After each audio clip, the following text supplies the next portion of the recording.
After I refused to give my mom my inheritance, she invited me to a family meeting. When I arrived, they had lawyers ready to force me to sign it over. But the moment they handed me the papers, I smiled and said, "Funny, I brought someone too." My family never met for anything unless it was to cause drama, but something about it felt different. The wording was off, too formal. I almost didn't go. But then, something in my gut told me I needed to see what they were up to. The invitation came on thick cream stationery, the kind you'd use for a wedding announcement. "The Hanson family requests your presence for an important family discussion," it read, followed by a date, time, and my mother's address. At the bottom, in smaller print, regarding the estate of William Jensen. Using my father's full name like that, so impersonal, made my blood boil. To them, he wasn't a person, he was an estate, a collection of assets they felt entitled to. I called my best friend, Mike, that night. We'd been close since college, and he'd been a rock through Dad's death and everything after. "They're planning something," I told him, pacing my apartment. "I can feel it." "So don't go," Mike said simply. "You don't owe them anything. But if I don't show up, I'll never know what they're trying to pull." Mike was quiet for a moment. "Then go, but be prepared. And maybe bring backup." That got me thinking. Dad had always trusted his lawyer, a straight-talking woman named Patricia Ramirez who'd helped him set up his will and handled his business affairs for years.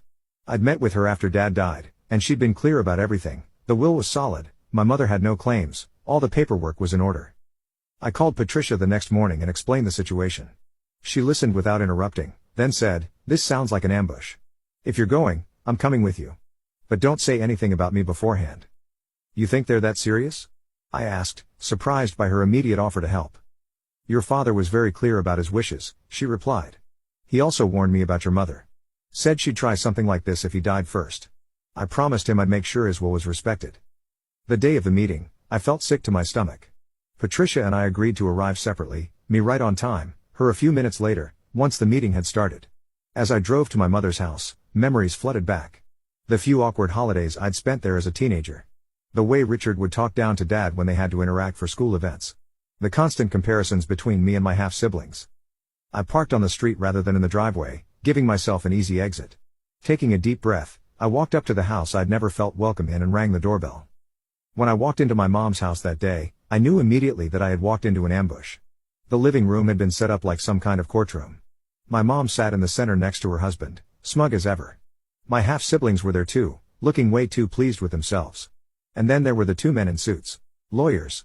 I didn't even get a hello. One of the lawyers stood up and said, "We're here to discuss the proper distribution of your father's assets." I almost left. "Proper distribution?" He handed me a thick stack of papers. "This is a revised agreement. It outlines a fair division of the inheritance among all immediate family members." I flipped through it. They wanted me to sign over 75% of everything. The house, the savings, even my dad's car. I looked up at my mom. "You have got to be kidding me."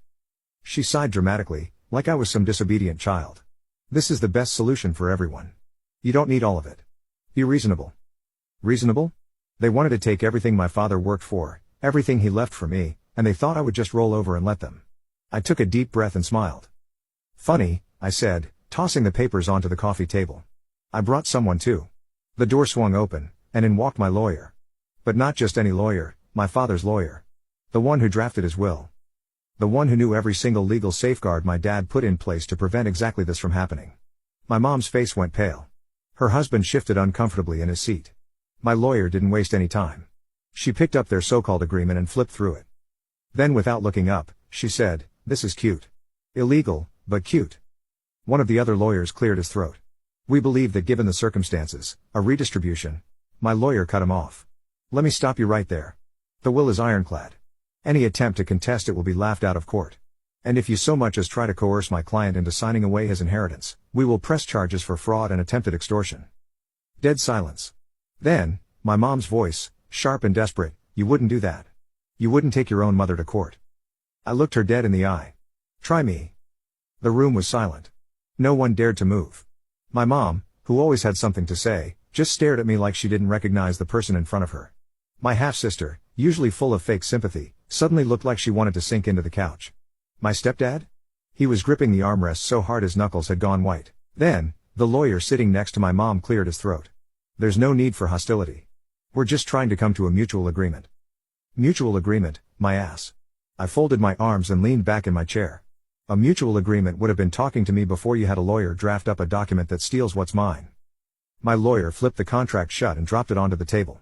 This document wouldn't hold up in court for 2 seconds. And if you think my client is signing anything today, you're out of your minds. My mom exhaled sharply. This is ridiculous. I turned to her. No. What's ridiculous is you trying to manipulate me into handing over everything my dad left me. Her voice turned sharp. He didn't leave it to you because he loved you more. He just didn't think things through. You don't need all of it. Your siblings deserve their fair share. I clenched my jaw. My siblings? You mean the 2 people who barely even acknowledged Dad existed? The ones who never visited him in the hospital, never called him on his birthday, never lifted a finger when he was sick? They don't deserve a damn thing. My half-brother, who had been sitting quietly in the corner this whole time, suddenly snapped, that's not fair. We weren't close to him because he never tried with us. He always favored you. I turned to face him. You mean the man you called a washed-up loser the last time he asked you to come over for Christmas? That man. He turned red but said nothing. Then, my stepdad, who had been silent up until now, leaned forward. Listen, son. I cut him off. Don't call me that. His face darkened, but he forced a fake smile. All right. Look. We can all sit here and argue, or we can find a way to make this work for everyone. My lawyer smirked. Oh, we have found a way to make this work. It's called following the will. Then my lawyer reached into her briefcase and pulled out a folder. She slid it across the table toward my mom's lawyer. That contains a full legal breakdown of the will, copies of my client's rights, and a cease and desist order. If you or your clients continue harassing my client for money, we will pursue legal action. My mom's lawyer flipped through the pages, his face growing more serious by the second. That's when my mom snapped. She stood up so fast her chair nearly tipped over. You would do this to your own family? I looked up at her. You stopped being my family the moment you tried to steal from me. Her hands curled into fists. You think you're so much better than us, don't you? I just stared at her. And then she did something that made my blood run cold. She smiled. Not a normal smile. A calculated one. She sat back down, smoothed out her blouse, and sighed. All right. Fine. She gestured at her lawyer. We won't fight it. That was too easy. Way too easy. My lawyer must have sensed it too because she narrowed her eyes. Good. Then we'll be taking our leave. We gathered our things and walked to the door. But just as I stepped out, my mom called after me. Take care of that house, sweetheart. I paused, turned back. Her smile was still there. You never know when accidents can happen. The hairs on the back of my neck stood up.